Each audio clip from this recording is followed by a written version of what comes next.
एक धक्कादायक बातमी आहे। अंतरिम जामीन असूनही आरोपीला बेदम मारहाण करण्यात आलेली आहे। ठाणे खंडणी विरोधी पथकाकडून ही मारहाण झाल्याची माहिती समोर येते। या मारहाणीमध्ये आरोपीच्या हाताला फ्रॅक्चर झालाय। ठाणे खंडविरोधी पोलीस पथक त्यामुळे अडचणीत येण्याची शक्यता आहे। ठाण्याच्या राबोडी पोलीस ठाण्यामध्ये दाखल गुन्ह्यामध्ये आरोपीला अंतरिम जामीन देण्यात आलेला होता। या जामिनाची प्रत घेऊन आरोपी वकिलासह ठाणे खंडणी विरोधी पोलिसांना भेटायला गेला।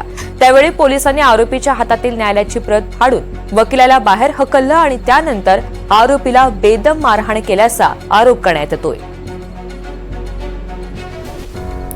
निनाद करमरकर या सगळ्या संदर्भात आपल्याला अधिकची माहिती देणार आहेत। निनाद, नेमकं काय घडलेलं आहे, काय आहे हे प्रकरण?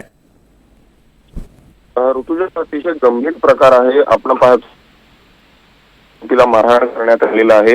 हा जो तरुण आहे त्याच्यावर एक गंभीर स्वरूपाचा गुन्हा दाखल करण्यात आलेला होता। मात्र त्या गुन्ह्यात त्याला न्यायालयानं अंतरिम जामीन दिला होता आणि याच अंतरिम जामिनाची प्रत घेऊन चौकशीसाठी हा जो तरुण आहे तो ठाणे खंडणी विरोधी पथकामध्ये वकिलांना सोबत घेऊन आहे की तिथे गेल्यानंतर वकिलांना हकलून देण्यात आलं। न्यायालयाच्या अशी प्रत फाडण्यात आली आणि त्यानंतर इथल्या अधिकाऱ्यांनी या तरुणाला बेदम मारहाण केली। अतिशय गंभीर प्रकार आहे। तरुणाचा हात जो आहे तो देखील मोडलेला आहे आणि त्याच्यावर सध्या उपचार सुरू आहेत।